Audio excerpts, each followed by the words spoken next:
ዛሬ እግዚአብሔር በወደደ የምንማማረው በጎ ዕድል በሚል ርዕስ ነው። በጎ ዕድል መጽሐፍ ቅዱስ ላይ ስለ በጎ ዕድል ሲናገር ምንተ ኅፍረት ማርያም ስለምትባለዋ እናት ያነሳል። በቢታንያ ስለነበረችው ጌታዋን በሽቶ ሰው ሳታፍር በሽቶ ስለቀባቸው ስለ ቢታንያዊቷ ማርያም ስለ አልዓዛር እህት ስለ ማርያም ይናገራል።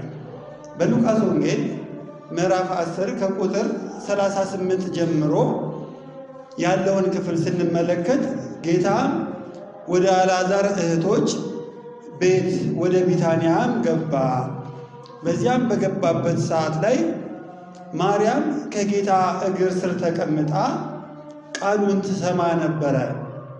ማርታ ደግሞ ጌታን የሚያክል እንግዳ መጥቶባት ነበርና ለሱ የሚሆንን ማዕድ ታዘጋጅ ዘንድ በጣም ትዋከብ ነበረ ይላል።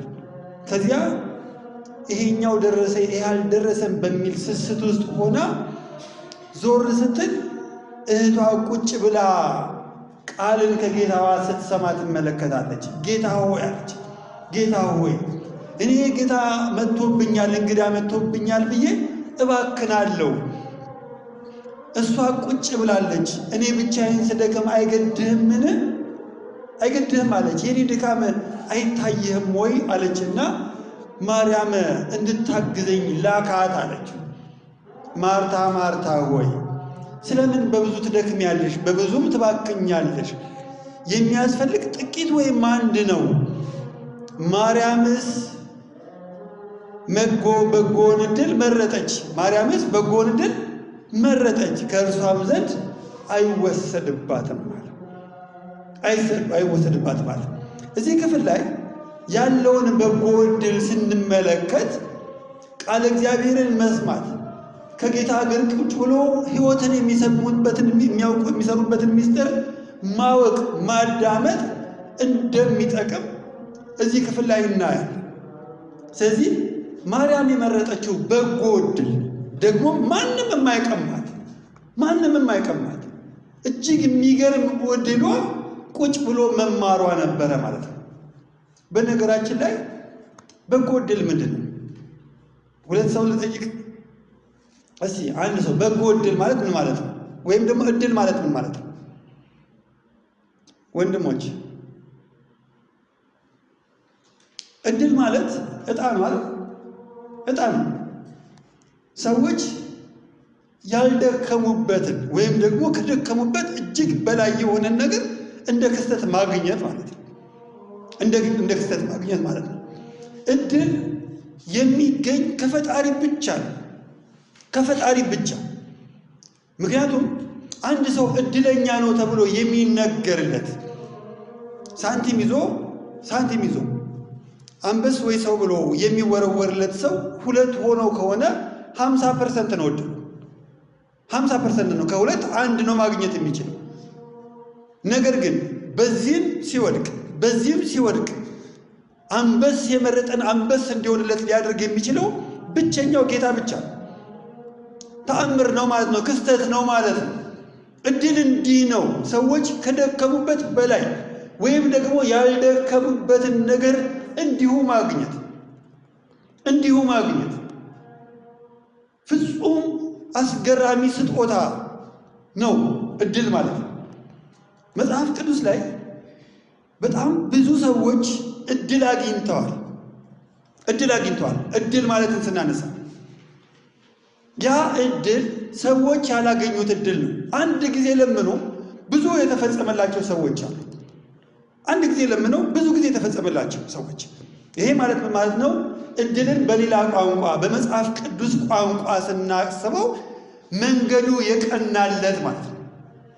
መንገዱ የቀናለት፣ ሕልሙ እውን የሆነለት፣ ያሰበው የተሳካለት፣ ያላሰበው የተጨመረለት ሰው ዕድለኛ ነው። ወይም ደግሞ ዕድል ገጥሞታል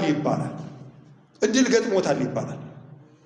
በጣም ብዙ ሰዎች ብዙ አልመው አንዱ የማይፈጸምበት ዘመን፣ ብዙዎች ፈልገው አንዱ በማያገኝበት ዘመን የተሳካለት አምላኩ መንገዱን ያቀናለት እድለኛ ነው ማለት ነው። ይህን እድል ደግሞ ከእግዚአብሔር በስተቀር ማንም አይሰጥም በእኛ እምነት። ስለዚህ መልካሙን እድል መረጠች ሲባል ሰዎች የማይቀሟትን በቀላሉ የማይገኘውን እድል አገኘች ማለት ነው። በነገራችን ላይ ስለ ቃል ነው። አሁን እንግዲህ ስለ ወንጌል ሲነገር ሐዋርያው ቅዱስ ዮሐንስ ምን ብሎ ተናግሯል? ያየነውን አብረነውም የበላነውን የዳሰስነውን እንናገራለን አለ። ቤተክርስቲያን ሁልጊዜም ወንጌል ሊነበብ ሲል አባቶች ምን እንደሚሉ ታውቃላችሁ? ይህንን ብዙዎች ነቢያቶች ሊያዩት ተመኙ፣ አላዩትም። ሊሰሙም ፈለጉ፣ ወደዱ፣ አልሰሙትም። ይህን ያዩ ዓይኖቻችሁ ይህንንም የሰሙ ጆሮቻችሁ ብፁዓን ናቸው።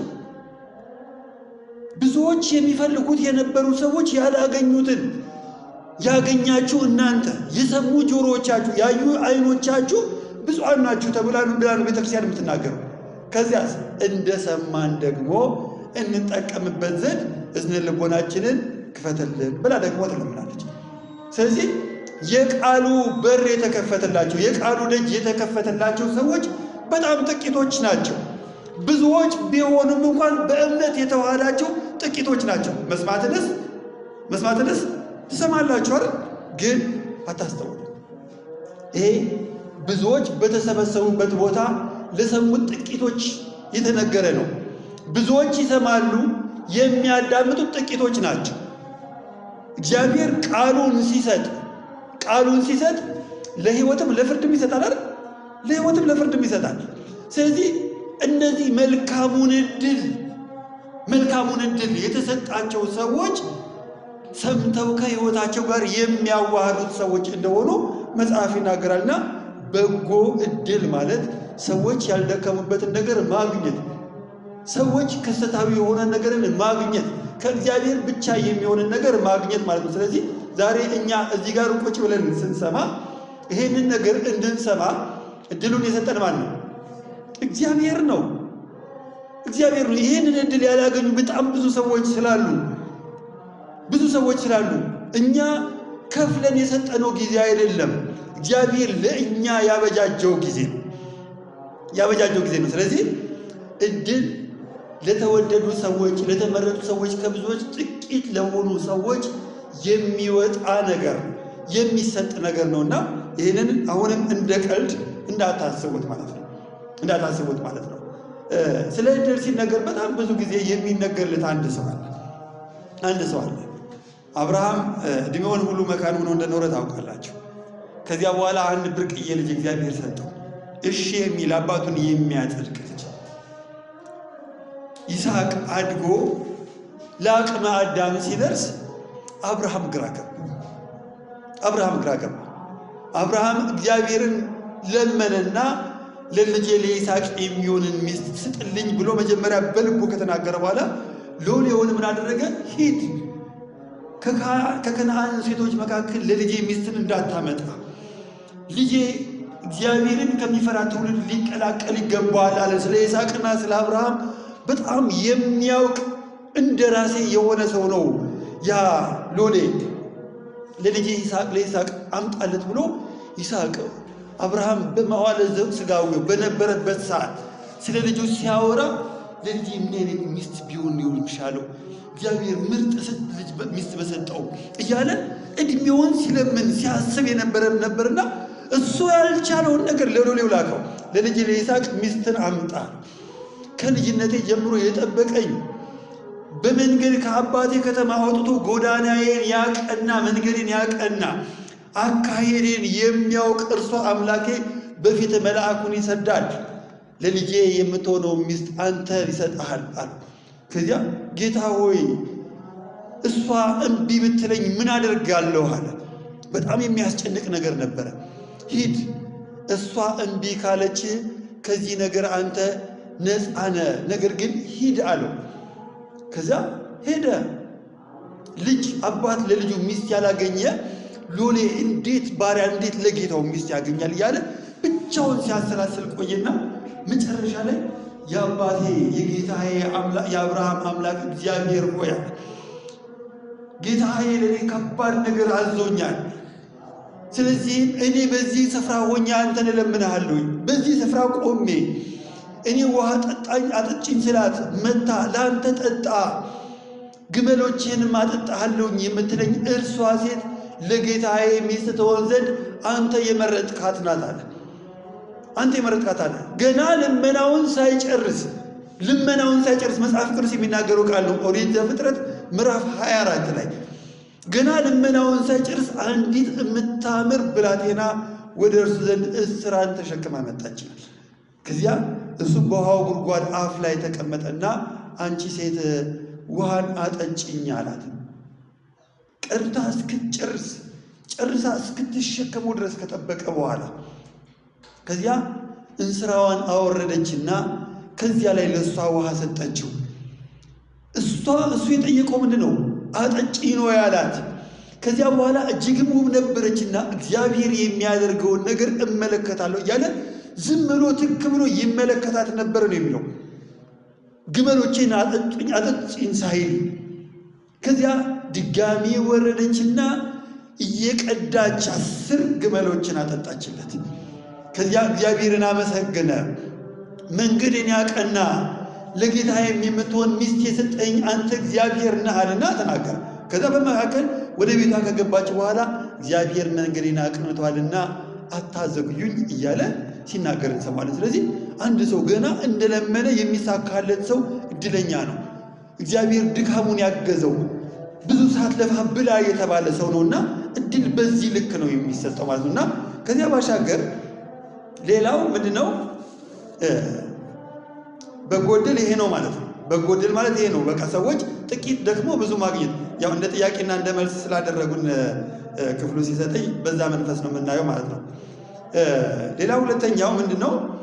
መማር በጣም ብዙ ጊዜ በቤተ ክርስቲያን ውስጥ አገልጋይ ማለት ደፋ ቀና የሚመጣውን ለመቀበል ወንበር የሚያስተካክል፣ ቤት የሚጠርግ፣ ዩኒፎርም ለብሶ የሚዘምር፣ መድረክ ላይ ቆሞ ስነ ጽሑፍ የሚያነብ፣ መጋረጃ የሚገልጥና የሚዘጋ፣ ሌላ ነገር ሰንበት ትምህርት ቤት ውስጥ በመዋቅራዊ አስተዳደር ውስጥ ያለውን ስራ የሚሰራ ሰው ብቻ ነው ወይስ ደግሞ አገልጋይ ማለት የሚማርም ሰው ነው የሚባለው? ስለዚህ ሁለተኛው ምንድነው? መማር አገልግሎት ነው ወይ? መማር አገልግሎት ነው ወይ? እግዚአብሔር በመጽሐፍ ቅዱስ ላይ ስለ ሰው ልጅ ሲናገር በጣም ብዙ ቦታ የሰው ልጅ ምን እንደሆነ ይናገራል። የእርሻ ቦታ ማለት ነው። የእርሻ ቦታ ያ እርሻ እህል ተዘርቶበት ሊያበቅል የሚገባው አንድም 30 60 ፍሬ ሊሰጥ የሚገባው መሬት ማለት ነው። ያ መሬት ጭንጫም እሾህ የሚበዛው ድጋሚ ደግሞ ለምለምም ሊሆን ይችላል። ያለበዚያም ደግሞ በጣም ተደክሞለት የማያፈራ ያሊያም ደግሞ የሚያፈራ ሊሆን ይችላል ማለት ነው። ትንቢተ ኢሳይያስ ምዕራፍ 55 ላይ አምላካችን እግዚአብሔር ከእስራኤል ጋር የተነጋገረበት አንድ የእርሻ ቦታ አምላካችን ኢየሱስ ክርስቶስ በማቴዎስ ወንጌል ምዕራፍ 13 ላይ የተናገረው የእርሻ ቦታ፣ በሉቃስ ወንጌል ምዕራፍ 13 ላይ የእግዚአብሔር መልአክ እባክህን እያለ ሲማጸንለት የነበረ የእርሻ ቦታ አለ። ያ የእርሻ ቦታ ማን እንደሆነ መጽሐፍ ቅዱሱ ሲናገር የሰው ልጅ እንደሆነ ይናገራል። አንድም ገበሬ መጣ፣ ዘሪም ሊዘራ መጣ፣ ዘሩንም ዘራ ይላል። ክርስቶስ በሚመስለው ምሳሌ ላይ ዘሩንም ዘራ። አንደኛው በጭንጫ ላይ ወደቀ፣ ፈጥኖም አደገ። ከዚያስ ስራ አልነበረውምና ወዲያውኑ ደረቀ። ሌላኛው ደግሞ በእሾህ መካከል አደገ። ከዚያም ካደገ በኋላ እሾህ አንቆ እንዳያፈራ አደረገው። ሶስተኛው ደግሞ በመልካም መሬት ላይ ወደቀ ይልና ከዚያ በኋላ ያደገው ማን እንደው ጌታ ሆይ ይሄን ስለምን ምሳሌ አደረክ ብለው ሲናገሩት ስለ ሰዎች ይናገራል። ቃሉን ሰምተው የሚያደርጉ ሰዎችን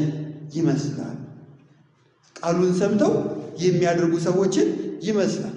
ስለዚህ ታሪኩን አንተርኮ ነገር ግን አንድ አገልጋይ ማለት የእግዚአብሔርን ቃል ሰምቶ በራሱ ሕይወት ላይ የሚሰራ ራሱን በቃል እግዚአብሔር ውስጥ የሚያገኝ ሕይወቱን ዕለት ዕለት በእግዚአብሔር ቃል የሚያበለጽግ የተሰበረ ማንነቱን የሚጠግን የፈረሰ ሰውነቱን የሚሰራ ያረጀ ማንነቱን የሚያድስን ሰው ይመስላል። ለዚያም ነው ምንድነው ምሳሌ ብለው ሲጠይቁት ደቀ መዛሙርቱ ይሄ ቃሉን ሰምቶ የሚያደርገውን ሰው ይመስላል። ስለዚህ ቃል እግዚአብሔር ወይም ደግሞ ትምህርት ወይም ደግሞ ወንጌል የሚሰጠው እግዚአብሔር ቃሉን በሰዎች መካከል የሚሰጠው እንዲሰሩበት እንዲለወጡበት ነው። እንዴት ሲባል አምላካችን እግዚአብሔር ደቀ መዛሙርቱን ከሆነ ቦታ ጋር ጠርቷቸዋል። ሲጠራቸው እኛ ከነበርንበት የባሰ ምጣምጥ ውስጥ የገቡ ሰዎች ሊሆኑ ይችላሉ። የሚታይ ምንም ነገር የሌላቸው፣ በነውር የተጌጡ፣ በሰው ፊት ቀና ብሎ የሚቆሙበት ሞገስ የሌላቸው የጌታ ስድቦች ሁሉ ሊሆኑ ይችላሉ ደቀ መዛሙርቱ። ከነዛ መካከል ክርስቶስ ሁልጊዜም የሚሰደብባቸው ሰዎች አሉ። ይህ ሰው የገሊላ ሰው ነው፣ ከገሊላ ሰዎችን ጠርቷል ብለው ምናምንተ የሆኑ የምድር ዳርቻ የሰው ዳርቻዎችን እንደመረጠ ጥቂቶችንና ምንም የማይረቡትን እንደመረጠ ክርስቶስ በደቀ መዛሙርቱ ሲናገሩ ሰምተናል። ድጋሚስ ሌላ ቦታ ደግሞ በሉቃስ ወንጌል ምዕራፍ 7 ላይ ምን ብሎ ነው የሚናገረው? ደግሞ ይሄ የቀራጮችና የአመንዝራዎች ወዳጅ ነው። የቀራጮችና የአመንዝራዎች ወዳጅ ነው። ስለዚህ ከደቀ መዛሙርቱ መካከል ቀራጭ አለ፣ ከደቀ መዛሙርቱ መካከል አመንዝራ አለ። ከሌላ ሰው ጋር እንኳን አይደለም፣ ከእናቱ ጋር ያመነዘረ የእናቱን ኀፍረት የገለጠ ደቀ መዝሙር ተብሎ የተጠራ ሰው አለ። ጠራቸው፣ ከነኮተታቸው ጠራቸው።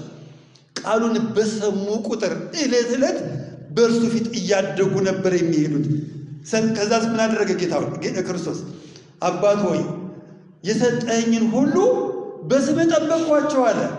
ከጥፋት ልጅ በስተቀር አንድስ እንኳን የጠፋ የለም አለ።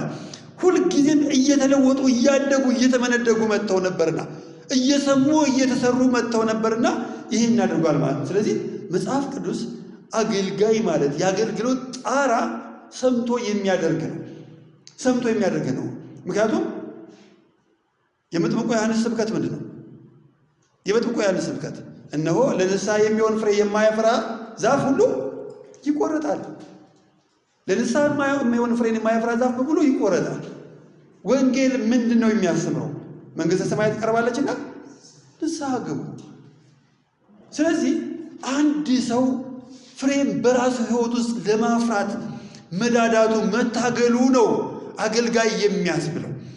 ምን ተማርክ የሚል ህሊና፣ ምን አፈራ የሚል ህሊና ሲኖረው ነው እንትን የሚያደርገው የሚመነደገው አገልጋይ የሚባለው። ከዛ ባሻገርማ ውጥ ለማለትማ በጣም ብዙ ማርታዎች አሉ።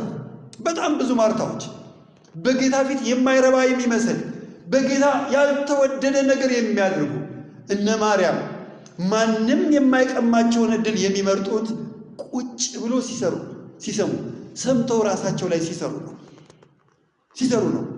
እና አልዓዛርን ጌታ ያወቀው እኮ በማርያም ነው አይደል? መጽሐፍ ቅዱስ የሚናገረው በማርያም ነው።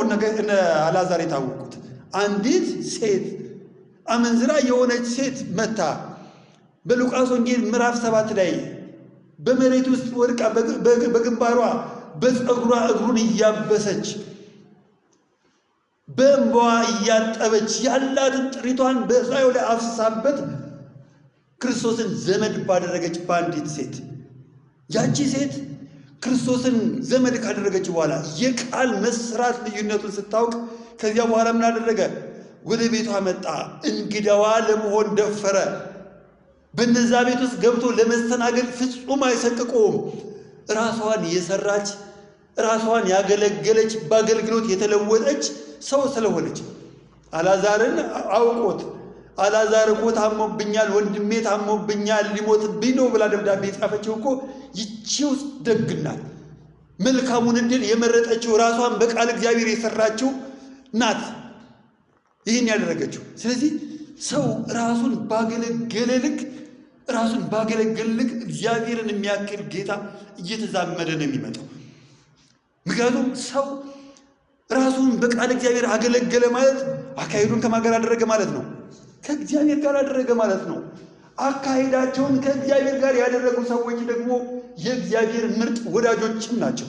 እግዚአብሔር የእኔ ዘመዶቼ፣ ወዳጆቼ፣ ወገኖቼ ብሎ ለመጠራት በፍጹም የማያፍርባቸው እነ አብርሃም፣ እነ ይስሐቅ፣ እነ ያዕቆብን የመሰሉ መንገደኞች፣ ቤተሰሪዎች፣ ሕይወት ሰሪዎች፣ የእግዚአብሔርን ድምፅ አዳማጮች፣ በጎንም መከራ የሚመስለውን ነገር እሺ በጀ የሚሉ ሰዎች። ስለዚህ እግዚአብሔር በቃሉ የሚሰራን ሰዎች ሁልጊዜም ምን ሰማን ሳይሆን ምን አደረግን ማለት እንዳለብን ነው ማወቅ ያለብን። የሉቃስ ወንጌል ማለትም የሮሜ መልእክት ምዕራፍ 2 ከቁጥር 13 ላይ ሐዋርያው ቅዱስ ጳውሎስ በጣም በጨነቀው ሰዓት ላይ ሰሚዎች በጣም ብዙ ሰዎች ነበሩና እናንተ የሮሜ ሰዎች ሆይ ይላል። እናንተ የሮሜ ሰዎች ሆይ የእግዚአብሔርን ቃል የሚሰሙ ሳይሆን የሚያደርጉ ጻድቃን እንደሆኑ አታውቁምን ይላል። የእግዚአብሔርን ቃል የሚሰሙ ሳይሆን የሚያደርጉ ጻድቃን እንደሆኑ አታውቁምን? ከሚሰሙ ይልቅ የሚያደርጉት ጻድቃን ናቸው። ጸድቀው ይመለሳሉ፣ ራሳቸውን ለእግዚአብሔር ሰርተው ይመለሳሉ ማለት ነው። ስለዚህ አንድ አገልጋይ ወይም ደግሞ አገልጋይ የሚባል ሰው በቃል እግዚአብሔር ራሱን የሰራ ሰው ነው። ስለዚህ እንደዚህ ከመዞሩ ይልቅ መጀመሪያ በራስ ሕይወት ውስጥ ኢንቨስት ማድረግ፣ ስራ መስራት፣ መለወጥ፣ ራስን መገንባት፣ ለእግዚአብሔር እስከሚታዩ ድረስ ራስን በቃል እግዚአብሔር ማበጃጀት፣ ይሄ ትልቁ ነገር እንደሆነ መጽሐፍ ቅዱስ ይናገራል ማለት ነው። ሌላው ከመማር የሚከለክለን ነገር ምንድነው? ከመማር የሚከለክለን ነገር ምንድነው? መጽሐፍ ቅዱስ ወይም እግዚአብሔር በመጽሐፍ ቅዱስ ላይ ለእስራኤላውያኖች የተናገረው አንድ ቃል አለ። ትንቢተ ኢሳይያስ ምዕራፍ 48 ከቁጥር 17 ጀምሮ እስራኤል ሆይ ስማ፣ ያዕቆብ ሆይ አድምጥ፣ እኔ የሚረባህንና የሚጠቅምህን ነገር የማስተምር አምላክህ እግዚአብሔር ነኝ። የሚረባህንና የሚጠቅምህን ነገር የማስተምር እኔ አምላክህ እግዚአብሔር ነኝ። ከዚህ የበለጠ ይናገራል። ክፍሉን ስታነቡት እንዳናበዛው እግዚአብሔር ማንም በበጎ ሕሊና ልማር፣ ልመከር፣ ልሰራ ያለውን ሰው በፍጹም አይከለክልም። ክርስቶስን አስተምረኝ ብሎ ያስተማረው ማንም ሰው የለም። በምድረ በዳ ሰዎች እረኛ እንደሌለው መንጋ ተበትነው ሳለ አዘነላቸው፣ አፉንም ከፍቶ አስተማራቸው ነው የሚለው መጽሐፍ ቅዱስ ጋር ሲናገር የማቴዎስ ወንጌል ምዕራፍ 5 እረኛም እንደሌለው መንጋ ተበትነው ነበርና አዘነላቸው። መምህር ያስፈልጋቸው ነበረ። ቃል እግዚአብሔር ሊዳረሳቸው ይገባ ነበረ።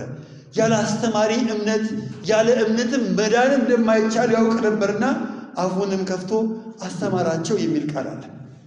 በበጎ ሕሊና ልማር ልመከር የሚል ማንንም ሰው እግዚአብሔር እንዳይማር አይከለክልም።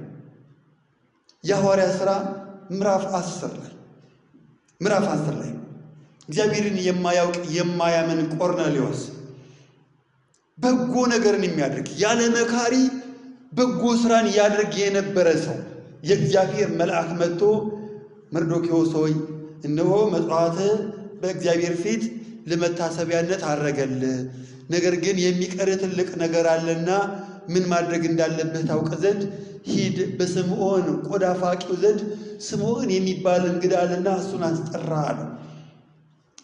አለው። ምን እንዲያደርግ? እግዚአብሔር የቃሉን ደጅ ከፍቶ እንዲማር። የጎደለው አንድ ነገር ነው፣ የሚያስፈልገው ጥቂትና አንድ ስለሆነ እግዚአብሔር ለእሱ ያዘጋጀለት አንድ በጎ ጎዳና። ከዚያ መልእክተኛ ላከና እምቢ እያለ በግድ እምቢ እያለ ጴጥሮስን እግዚአብሔር አስገድዶ ወደ ቆርኔሌዎስ ላከው። ምንድን ነው አለ። እንዲህም ነበረ፣ እግዚአብሔር መልአክ እንዲህ ብሎ ተናገረኝ አለ። ከዚያስ እሺ ምን ትፈልጋለህ? እነሆ አንተ የምትናገረውን እንሰማ ዘንድ እኔም ልጆቼም እነሆ በእግዚአብሔር ፊት አለን። እንሰማ ዘንድ ሰምተው ሊለወጡበት እግዚአብሔር የሚቀረውን ነገር በቃሉ ሊያቀብለው ፈልጎ ነበርና ለመርዶክዮስ የሚጎለውን ነገር ሊናገረው ሲፈልግ ማንን ላከለት? ጴጥሮስን ላከለት። የእግዚአብሔር ቃል ያለ ምክንያት ወደ ማንም ሕይወት አይፈስም። የእግዚአብሔር ቃል ዓለማትን ያስጌጠ ነው። የእግዚአብሔር ቃል የተሰበሩትን የጠገነ ነው። ዳን ሲል ነው የሚድነው። ልትድን ትወዳለህን? አዎን ዳን ብቻ ስትባል፣ አልጋህን ተሸክመ ተነስ ሲባል፣ በል ተፈውሰሃል ዓይንህ ይብራ ሲባል፣ ተነሺ ደውቃዊ ሲባል ቃሉ ብቻ ሙታንን የሚያስነሳ ነው። እጅግ የሚሰራ ቃል፣ በሁለት በኩል እንደተሳለ ሰይፍ የሚበላ የሚሰራ ነው። እግዚአብሔር ይህንን ቃል በስስት ከማንም አይነፍቅም። ነገር ግን እግዚአብሔር በቃሉ ሁሌም ይጎበኘኛል ተብሎ ደግሞ አይነገርም። እኛ የሰማን ሰዎች በእምነት ከራሳችን ጋር ካላዋሃድ ነው እግዚአብሔር ቃሉን ከእኛ የሚሰበስብበት ቀን ደግሞ አለ። እግዚአብሔር እንዳንማር የሚከለክል ምንድን ነው አይደል የሚለው? አለመለወጥ፣ በሰማነው ራስን አለመስራት። ትንቢተ አሞጽ ምዕራፍ 8 ላይ እግዚአብሔርም እንዲህ ይላል አሞጽ። እግዚአብሔርም እንዲህ ይላል፣ እነሆ በምድር ላይ ድርቅን የማመጣበት ጊዜ ይመጣል፣ ይህም ከሚበላና ከሚጠጣ ነገር አይደለም፣ የእግዚአብሔርን ቃል ከማጣት የተነሳ ነው እንጂ ብሎ መጽሐፍ ቅዱስ ይናገራል። ዛሬ እየሰማን ካልኖርንበት፣ እየሰማን ካልተለወጥንለት እግዚአብሔር ምን ይላል መሰላችሁ? እኔ ከማያምንና ከመጠማማ ትውልድ ጋር እስከ መቼ ድረስ እኖራለሁ? ወግዱ ከኔ ይላል። ቃሉን ሁል ጊዜም አይሰጥም። አምላካችን ኢየሱስ ክርስቶስ የገሊላ ሰው ነው አይደል? የገሊላ ሰው ነው። በገሊላ በጣም ብዙ ጊዜ ትምህርት አስተምሯል። የማቴዎስ ወንጌል ምዕራፍ 9 ላይ አንድ ታሪክ እናያለን። ባጭሩ ነው የምንናገረው። አንድ አይነ ስውር እድሜውን በሙሉ አይነ ስውር ሆኖ የኖረ ሰው ነበርና ያንን ሰው ፈውስልን ብለው ሰዎች ወደ ክርስቶስ ዘንድ አመጡት። ያንን ሰው ጌታ ምን አደረገ መሰላችሁ? ገና ሳይፈውሰው ከመንደር ይዞት ወጣ። በመንደር ውስጥ በጣም ብዙ የጌታን የእጁን ሥራ ማየት የሚፈልጉ ሰዎች አሉ። ከመንደር ይዞት ወጣ። ከዚያ አይኑን ፈወሰለት። ወደ መንደር እንዳትገባ አለው። ማንም ሰው የተደረገልህን ነገር ቢጠይቅ አንዳች እንዳትናገር ብሎ ተናገረው። የእግዚአብሔር ክብር የተወሰደባቸው የኮራዚንና የቤተ ሳይዳ ሰዎች በተአምራት በቃል እግዚአብሔር በብዙ ነገር መጥቶባቸው ቃሉን ያልተቀበሉ ሕዝቦች ስለሆኑ ለእነዚያ ሰዎች የእግዚአብሔር የማዳን ቃል እንዲደርሳቸው አልፈለገምና ለማንም የምስራች ቃል እግዚአብሔር እንዲህ አደረገልኝ ብለህ ለማንም እንዳትናገር ብሎ ከለከለ። በሌላ ክፍል ግን እግዚአብሔር ምን እንዳደረገልህ ሂድና ተናገር ተብሎ የተናገረለት ሰው አለ አይደል? ነገር ግን ለዚያ ሕዝብ ቃል እግዚአብሔር እንዳይሰማ የተከለከለ ሕዝብ አለ ማለት ነው። መጽሐፍ ቅዱስ ላይ ዕብራውያን ምዕራፍ 3 ምዕራፍ 4 ምዕራፍ 5 ላይ ያለውን ክፍል አንብቡት። እስራኤላውያኖች ከምድረ ግብፅ ወጥተው ወደ ከነዓን በሚያደርጉበት ጉዞ ላይ ነው። ሐዋርያው ቅዱስ ጳውሎስ ምን ብሎ ይናገራል? ነገር ግን ድምፁን እየሰማችሁ ልባችሁን እልከኛ እንዳታደርጉ ይላል። አንድ ጊዜ አይደለም የሚናገሩ፣ 3ቱም ምዕራፎች ላይ ልባችሁን እልከኛ እንዳታደርጉ እግዚአብሔር ያን ጊዜ የነበረውን ሕዝብ ተቆጥቶ ወደ ዕረፍቴ አይገቡም ብሎ በስሙ ምሏልና በሕያው ስሙ ምሏልና የት ነው የምትሄዱት ሲባሉ እስራኤላውያኖች ወደ ምድረ ከነዓን ወደ አባቶቻችን ርስት ነው የምንሄደው ብለው 40 ዓመት ተጉዘው ያ ሕዝብ እግዚአብሔርን ቃሉን እየሰማ ልቡን እልከኛ የሚያደርግ ትውልድ ስለነበረ ከዚህ ትውልድ መካከል እነሆ ወደ ዕረፍቴ እንዳይገቡ በቁጣዬ ማልኩ ብሎ ምሎባቸው ነበርና ሙሴን ጨምሮ ምድረ ከነዓን እንዳይወርሱ የተደረገበት ቃሉን እየሰሙ ልባቸውን እልከኛ ስላደረጉ ነው። ስለዚህ ቃሉ የሚወሰድብን አንድ ቀን አለ።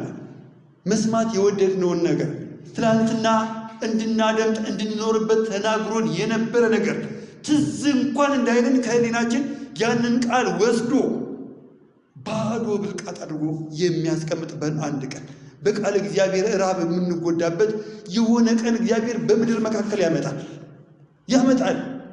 አያመጣም ብለን ሁላችንም እንዳናስብ። ምክንያቱም እየሰማን የማንታዘዝ ከሆነ እሺ ብለን ራሳችን ላይ የማንሰራ ከሆነ እግዚአብሔር ቃሉን ከእኛ ላይ ይወስድብናል። ይህንን የህይወት ምስክርነት ያለው አንድ ቃል አለ ደግሞ ንጉሱ ሳኦል ምን አደረገ? እግዚአብሔር ህዝብ አቁሞ መስክሮለት አህያ ፍለጋ ወጥቶ ንጉስ የሆነ ሰው ነው። እግዚአብሔር እንዴት እንዳከበረው በህዝብ ፊት የተመሰከረለት ሰው ነው። ንግስናውን ቢያዘ ዙፋን በጨበጠ በማግስቱ እግዚአብሔርን በበደል አሳዘነ። ሳሙኤል በጣም ብዙ ጊዜ መከረው። ተው፣ የእግዚአብሔርን ድምፅ ስማ አለ። መታዘዝ ከመስዋዕት ይበልጣል። ማዳመጥ ከአውራ በግ ስብ ይበልጣል። ታዘዝ፣ እሺ በል፣ አዳምጥ፣ እሺ በል አለው። እምቢ አለ። ብዙ ጊዜ ተመክሮ እምቢ አለ። እግዚአብሔር ሳኦልን ናቁት አለ። ካሁን በኋላ ስለ ሳኦል አትለምን፣ አትጸልይ። ሳኦልን እኔ ንቄዋለሁኝ፣ ከእርሱም ለተሻለ ሰው ዙፋኔን ሰጥቻለሁ አለ። ዙፋኑን ለዳዊት ሰጠና ዳዊት እስኪያድርግ ድረስ በዙፋኑ ላይ እንዲቀመጥ ያለ እግዚአብሔር ጉብኝት፣ ያለ እግዚአብሔር ምክር፣ በፍጹም ምንም አይነት እግዚአብሔር ሳያየው ሳይጎበኘው ተው። ሳኦል ያን ቀን ሳሙኤልም ተወስዶበታል፣ ተገለዋል፣ ሞቷልና እግዚአብሔር ጠርቶታልና ጭንቅ አለው።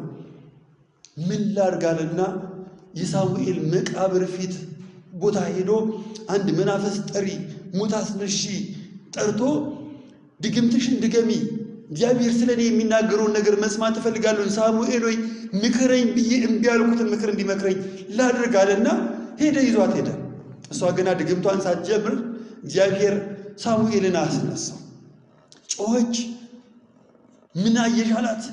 የሳሙኤልን ገጸ ባህሪ ነገረችው። አለባበሱን፣ አቋቋሙን፣ ሁሉ ነገሩን ነገረችው።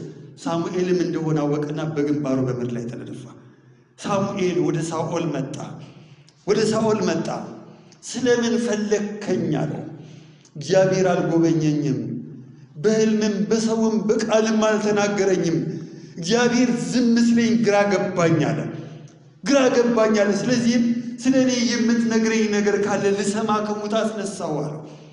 ሳሙኤል ምን አለ መስላችሁ? በእውነት ከባድ ቃል ነው።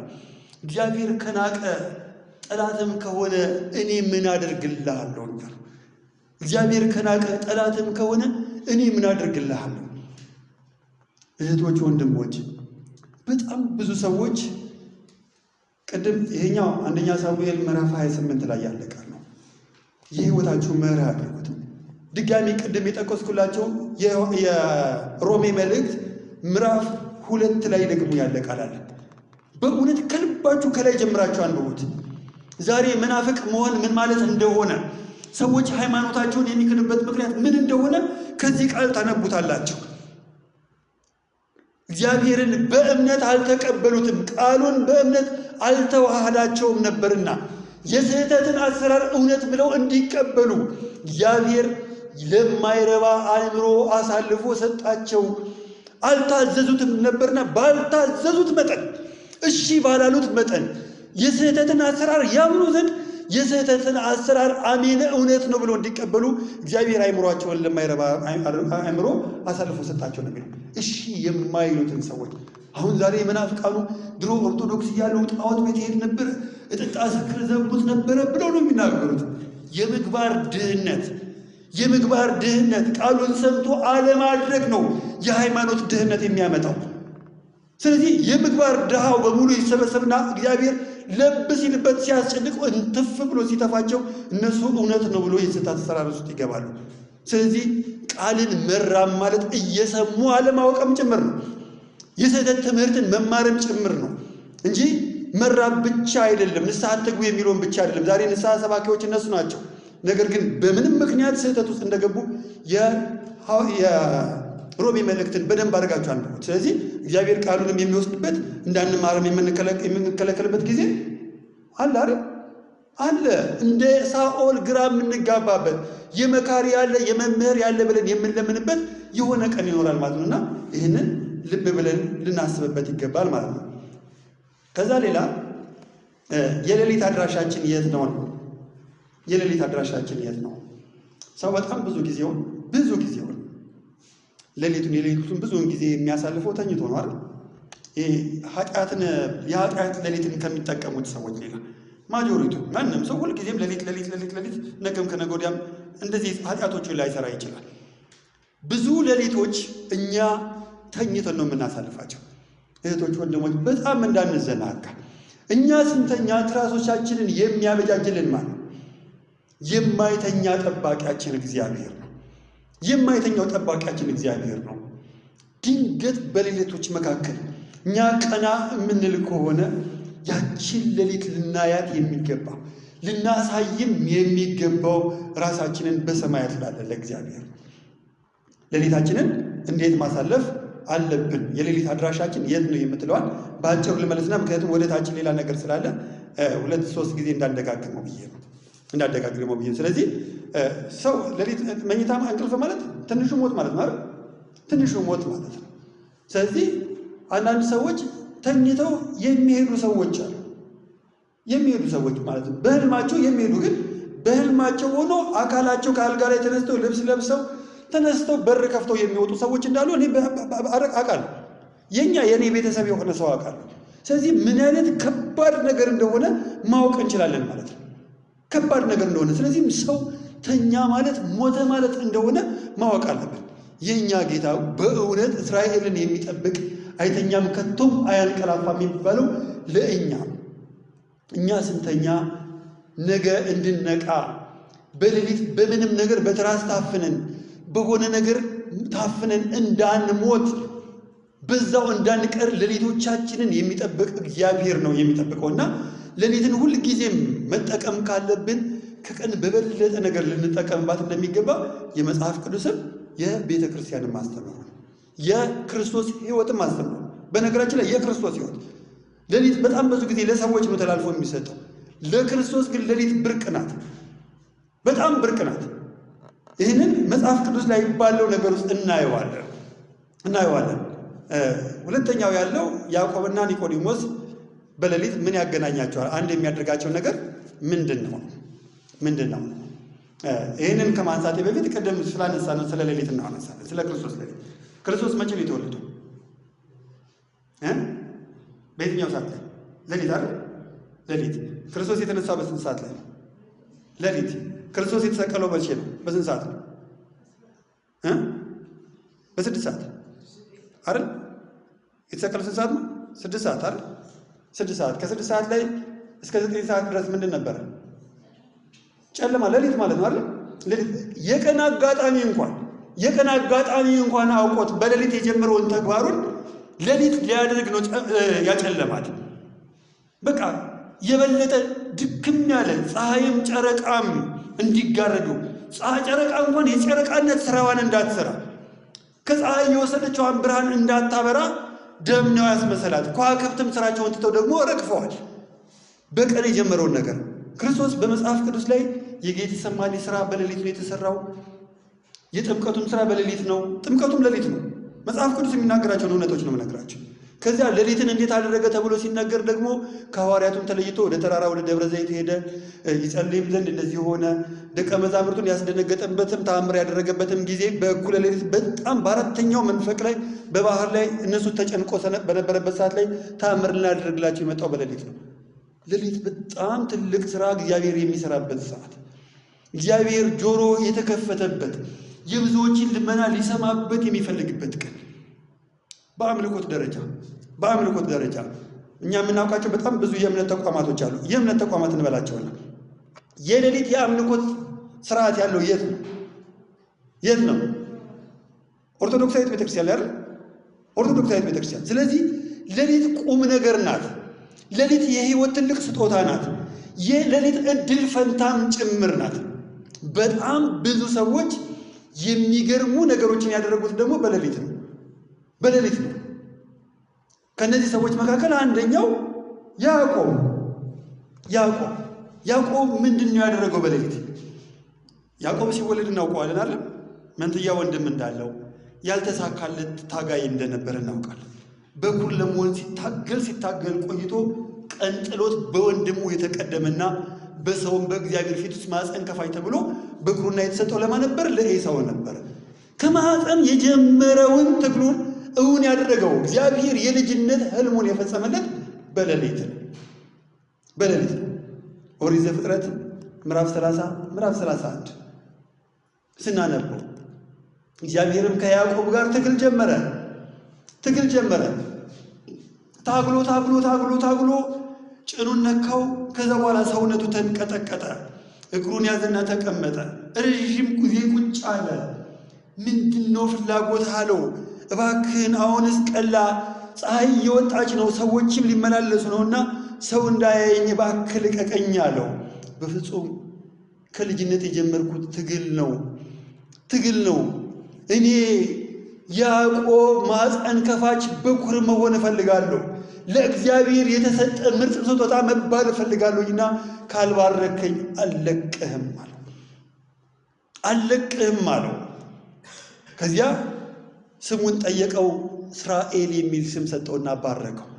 ያዕቆብ አንድ ሌሊት ነው ያሳለፈው።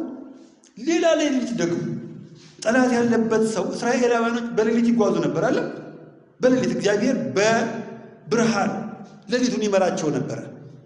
ያዕቆብን የሚያሳድድ ቀንደኛ ጠላት ነበረው። እነሆ አንተን በምድር ሕያዊት ነፍሴ አትማረኝ እያለ ጀኔ ከቶ ከኋላ 2 ጊዜ አሰናክለኛልና አልለቅህም እያለ የሚያባርረው ወንድም ነበር። ነገር ግን ልክ ስትመሽ ፀሐይቷ ስትጠልቅ ጨረቃ ስራዋን ስትጀምር ያዕቆብ ድንጋይ ያነጠፈና ከሰማያት ባሻገር ያለውን አምላኩን ፈለገ። እግዚአብሔር ከማደሪያው ሆኖ በያዕቆብ ነገር ይሰራለት የፈለገውን ነገር ሊያደርግ ተስፋውንም የመጨረሻውን እድሉንም የእኛንም መሰላል ጭምር ለያዕቆብ ቀድሞ አሳየ ማለት ነው። ስለዚህ ሰው ሌሊትን እከብርባታለሁ፣ እለወጥባታለሁ፣ እሰራባታለሁ ካለ እግዚአብሔር ከቀን ይልቅ ሌሊት እኛ ላይ አብዝቶ ይሰራል። የተኮረኮረ ጆሮውን ይዞ ነው የሚመጣው። በሹክሹክታም ብንናገር ድምፅ ሳናሰማም ብናውረም የነፍሳችንና የሥጋዎቻችንን ጥያቄዎች እግዚአብሔር በሌሊት ያዳምጣል። ስለዚህ ሌሊቶችን ለክብር እንጠቀምባቸው። ወዳጆቻችን የሆነ ልብስ ቀይሮ ሊወጡ ሲሉ በፍጹም እግዚአብሔር የሚሰራው በሌሊት ነው። ጨለማን ተገን አድርገን ነውር ላይ አትውደቅ እንበልና እንምከራቸው። የማይነጋ ሌሊት ስለሌለ በጨለማ የሰሩትን እግዚአብሔር በብርሃን ስለሚገልጥባቸው ስለዚህ ይሄንን ሁልጊዜም ልብ ልንል ይገባል። እኛ የሆነ ቤተ እግዚአብሔር የምናሳልፍባት ሌሊት የተፈጠረች ቀን እግዚአብሔር ሆይ ያዕቆብን እንደባረክባት የምባረክባት፣ ሕይወቱን እንደሰራህበት እኔን የምትሰራበት፣ ኒቆዲሞስን የልቡን ምክር የልቡን ረሃብ እንዳጠገብክበት፣ ክብሩን እንዲተው መምህር ሳይሆን ተማሪነት እንዲስማማው ያደረግ አንተነና እኔም እምማር ተምሮ የሚሰራበት ቀን አድርግልኝ ብለን ሌሊቶቻችንን ለእኛና ለእግዚአብሔር ብቻ የምንሰጥባቸው ሌሊቶች ሊኖሩ ይገባል። ነገ ከነገ ወዲያ የሚመጡ ሌሊቶች አሉ። እግዚአብሔር ለእኛ ያዘጋጃቸው ሌሊቶች። ጾመናል፣ ጸልየናል፣ እንደ ማንኛውም እንደ አቅማችን ሞክረናል። በትንሣኤ የምንበራበት ደግመን የበደልናቸው በሌሎች በትንሣኤ የሚካሱበት። ኒቆዲሞስ እንዲህ ነው ያደረገው። መምህር ነበር፣ እንደውም ሊቅ፣ የአይሁድ ሊቅ ነበረ። ነገር ግን ከብላቴናው በዕድሜ ከሚያንሰው ሚስጥራት በሙሉ መዛግብት የእሱ ከሆነው ከጌታ ዘንድ ተጠግቶ አንተ ከእግዚአብሔር ዘንድ መምህር ሆነ እንደተላክ እናውቃለን አለና መምህሩ ግርጌ ተቀምጦ መማርን ፈቀደ። ከዚያ በኋላ የጌታ ቀባሪ ደቀ መዛሙርቱ ከጥሪ ጀምረው ተከትለውት የሄዱት የነበሩት ደቀ መዛሙርቱ ያልደረሳቸው ወግ የ11ኛው ሰዓት ላይ ቀባሪ ሆነ ማለት ነው። ለሞቴ የሚሆን ቃል ብሎ የተናገረው ለመግደላዊት ማርያምና ለኒቆዲሞስ ነው። በራሱ መቃብር ነው የቀበረው። የሌሊት ተማሪ ሆኖ ራሱን በትምህርቱ የሰራ ሰው ስለሆነ ሰው ባጣበት ሰዓት ላይ ሁሉ ይሰቀል ባሉበት ሰዓት ላይ ለጌታው ደረት የደቃ ጌታውን ገንዞ የቀበረ በትውስጥ ቢሆንም እንኳን የመቃብር ስፍራ የሌለው ጌታ ነበርና በራሱ መቃብር ላይ ያኖረ ደገኛ ቀባሪ ነው። ዛሬ የኛ ጌታ አሁንም ቀባሪ የለው፣ ሁልጊዜም ነው የሚሰዋው። የመቃብር ቦታ እስካሁን ድረስ ነው ያልተገኘለት። እኛ ስንቀበለው እኛ ጋር አንቺ ስትቀበለው አንተ ስትቀበለው እኛ ልብ ውስጥ ይቀበራል። ስጋ ነፍስ የተለየው መለኮት የተዋህደው መስዋዕት አይደለም የምታቀርበው። ስለዚህ ያ መስዋዕት ማለት ነው ኒቆዲሞስ የሰራው። ሰዎች ሞትን የሚያጠፉበትን ስራ ነው ኒቆዲሞስ የሰራው ማለት ነውና ይህንን የሰራ የሌሊት ተማሪ ሆኖ በሌሊት የከበረ የተጣቀመ ሰው ስለሆነ ነውና ይህንን ሁላችንም ልናደርገው ይገባል ማለት ነው። ሌላውና የመጨረሻው ሰው ህይወቱ በጨለመበት ጊዜ መሄድ ያለበት ወዴት ነው? እንግዲህ እስካሁን ድረስ የምናወራ የነበረው ስለ ጨለማው ነው። በነገራችን ላይ ስለ ጨለማ ሲነሳ አሁንም ይሄንንም እናወራዋለን፣ ችግር የለውም። ራሱ አሁን እንደውም ሰው ህይወቱ በጨለመበት ሰዓት ላይ የሚለው ነገር ያስኬደናል። በሐዋርያት ሥራ ምዕራፍ 12 እና የሐዋርያት ሥራ ምዕራፍ 16 ላይ ህይወት ጭልም ያለበት ጊዜ፣ በተለይ የሐዋርያት ሥራ ምዕራፍ 12 ላይ ሌሊትን ነው በዛው ነው የሚያነሳው። ሌሊትንም የህይወት ጽልመትን መከራ ስቃይን ማለት ነው። ሰው ሲጨልምበት ማለት ተስፋ ሲቆርጥ ማለት ነው። የሚያየው የሚረዳው ያጣበት ሰዓት ላይ ማለት ነው። ከዚያ ሲጨልምበትም ጭምር የሐዋርያት ሥራ ምዕራፍ 12 ላይ ያለውን ክፍል ስንመለከት በሐዋርያት ህይወት ውስጥ የመጀመሪያ ሰማዕት የተፈጠረበት ቀን ነው። ሄሮድስ አግሪጳ ይባላል። አይሁድን ያስደስት ዘንድ ያዕቆብን አመጣና በሕዝብ ፊት በድንጋይ ተወግሮ እንዲሞት አደረገ። ስምዖን ጴጥሮስን አመጣና ደግሞ በእስር ቤት ውስጥ በግዞት አስገባው። በዛ ሰዓት ላይ ቤተክርስቲያን በጣም ተጨነቀች ነው የሚለው። ቤተክርስቲያን ማለት የምእመናን ህብረት፣ ሁሉም ተሰብስበው ግራ ገብቷቸውና ጨንቋቸው በአንድ በዝግ ቤት ውስጥ ሆነው ጸሎት ያደርጉ ነበር። ህይወት ጨልሞባቸው በእነሱ መካከል የሞት ዜና መነገር መጀመሩ፣ ከጌታ ጋር አብረው ተሰብስበው የነበሩት የመጀመሪያዎቹ ተሰብሳቢዎች ሞቱ ተብሎ መነገር ማለት ወንድምን በአደባባይ ሲገደል በአይን ማየት ማለት እጅግ የሚያሰቀቅ ነገር ነበርና ሁሉም ተጨንቀው ነበረ። ስምዖን ጴጥሮስም እንዲሁ ተጨንቋል። በእስር ቤት ውስጥ እጅና እግሩን በሰንሰለት ታስሯል። እስር ቤት ውስጥ ተቀምጦ በጎንና በጎን ሌላ ጠባቂ አለው። ጌታው ሞትና መቃብርን የሚያሸንፍ የሚደድል የሚነሳ ነውና እርሱ እንዲያደርግበታል የሚል ስጋት ስለነበረበት ከዚያ ቀጥሎ በር አለ። ለእያንዳንዱ በር ደግሞ ጠባቂ አለ። ስምዖን ጴጥሮስ ጭልም ባለበት በጨለማ ውስጥ በሕይወት ጽልመት ውስጥ ሆኖ ወደ እግዚአብሔር ይለምን ነበር። ቤተክርስቲያን በዚያ ስምዖን ጴጥሮስ በዚህ የእግዚአብሔርን መልአክ ወደ ቅዱስ ጴጥሮስ መጣ። ጭኑንም ነካ፣ ሰንሰለቱ ተበጠሰ።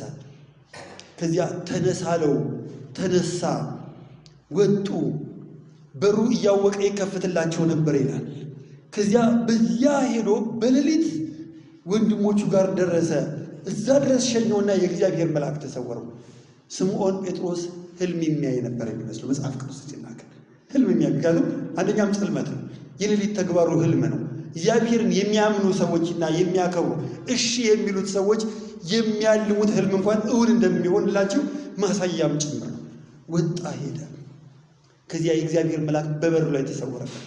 ከዚያ እግዚአብሔር መልአኩን ልኮ እንዳዳነኝ አሁን አወቅኩኝ አለና በር ሲያንኳኳ አንዲት አገልጋይ መጣችና በር ከፈተች። ስታየው ስምዖን ጴጥሮስ ነው። ምትሃት የመጣ መስሏት በሩን ዘጋችበት ይላል። ምክንያቱም በፍጹም ህይወት ጭልም ያለባቸው ያለ ተስፋ የነበሩበት ሰዓት ላይ የንጉሥ አዋጅ ነውና በፍጹም ምህረትን በማያገኝበት ሁኔታ ግዞት ውስጥ የነበረ ሰው ነበርና በሩን ዘጋችና መናፍስት አየሁኝ ብላ ተናገረች። ከዛ አብዝቶ አንኳኳ። ሲመጡ ስምዖን ጴጥሮስ ነው። እግዚአብሔር መልአኩን ልኮ እንዴት እንዳደረገለት ተናገረ የሚል የመጽሐፍ ቅዱስ ቃል አለ። ስለዚህ ህይወቶቻችን በጨለሙብን ሰዓት ላይ የሚደርስልን እኛ ታመን ስንተኛ አስተማማኝ ባጣን ሰዓት ላይ አልጋችንን የሚያነጥፍ ትራስን የሚያበጃጅ እንቅልፎቻችን ሰላም ያላቸው እንዲሆኑ የሚያደርግ እግዚአብሔር ብቻ ነው። ስለዚህ እኛ ሁል ጊዜ በነጋ በመሸ በተሳካልን በጨለመብን ባጣን ባገኘን ሰዓት ላይ በወደቅን በተነሳን ሰዓት ላይ፣ በከበርን በጎደለብን ሰዓት ላይ፣ በእያንዳንዱ ሰዓት ላይ ለእኛ የሚያስፈልገን ብቸኛ ምርጫ ማንም የማይቀማን እድላችን ማን ነው? እግዚአብሔር ብቻ። የማንቀማው እድላችን የምንታዘዝለት እሺ ልንለው የሚገባ የእኛ ጌታ አምላካችን እግዚአብሔር ብቻ ሊሆን የሚገባ። ሁለተኛው የሐዋርያት ሥራ ምዕራፍ 16 ላይ ጳውሎስና ሲላስ ናቸው። በእስር ቤት ውስጥ ሆነው በጣም ብዙ ተገርፈው ሰውነታቸው በጣም ቆሳስሎ እያለ በእስር ቤት ውስጥ ቁጭ ብለው በመከራ መካከል ላይ ሆነው እግዚአብሔር ሊመሰገን ይገባዋል ብሎ በእስር ቤት ውስጥ በመከራ መካከል እንዲሁም ደግሞ ሰዎች በተኙበት ሰዓት ላይ በእንጉርጉሮ እግዚአብሔርን ያመሰግኑ ነበር። በዚያ ሰዓት ላይ እግዚአብሔር ወህኒ ቤቱ በሙሉ እንዲነዋወጥ አደረገ። በእነሱ መከራ በጣም ብዙ ሰዎች እንዲድኑ፣ ወንጌል በአዲስ መንፈስ እንዲሰበክ፣ እነሱ ቢታሰሩ እንኳን የማይታሰሩ ወንጌል በእስረኞች መካከል መፈታትን እንዲታወጅላቸው ያደረገው እግዚአብሔር በመከራዎች መካከል ነው። ስለዚህ እህቶች፣ ወንድሞች ሰዓቱም አጭር ነው፣ ትምህርቱም ሰፋ የሚል ስለሆነ ነው። ነገር ግን ለጠቢብ አሐቲ ቃል ትበቅዕ ነው። ልብ ላለው ሰው፣ ላስተዋይ ሰው ይህ ነገር ክምር ምንም አይጠቅም። እግዚአብሔር በዚህ ቀን እኛን ሊያስተምረን የሚፈልገው ሰምተን ራሳችንን በቃል እግዚአብሔር እንድንሰራ ነው። አምላካችን እግዚአብሔር አባቶቻችንን በመከረበት ምክር መክሮናል። የሚረባንና የሚጠቅመን ነገር አስተምሮናልና እግዚአብሔርን በሰማነው ራሳችንን ለውጠን አንድም 30 መቶም ፍሬ አፍርተን የእግዚአብሔር መንግሥት እንድንወርስ አምላካችን እግዚአብሔር ይርዳል። እሺ ያለች የሰማች መግደላዊት ማርያም ከግርጌው ወድቃ በማልቀስ በማልባቷ አንቺ ስሜ በተጠራበት በዚያ ስፍራ ሁሉ ስምሽ ለመታሰቢያነት ይጠራል ያለ ጌታ ምንተፍረት ማርያምን ማንም የማይቀማትን ዕድል መረጠች ብሎ የመሰከርላት ጌታ እሺ ባዮች ነን ብሎ በእሽታዎቻችን እኛን ለምስክርነት እንዲያቆመን ያለ ምስክርነት እንዳንቀር እግዚአብሔር የአባቴ ብሩካን ብሎ ከሚጠራቸው በፍሬ ከሚገለጡ ከሕዝቦች መካከል እንድንሆን አምላካችን እግዚአብሔር ይርዳን። ይቆየን።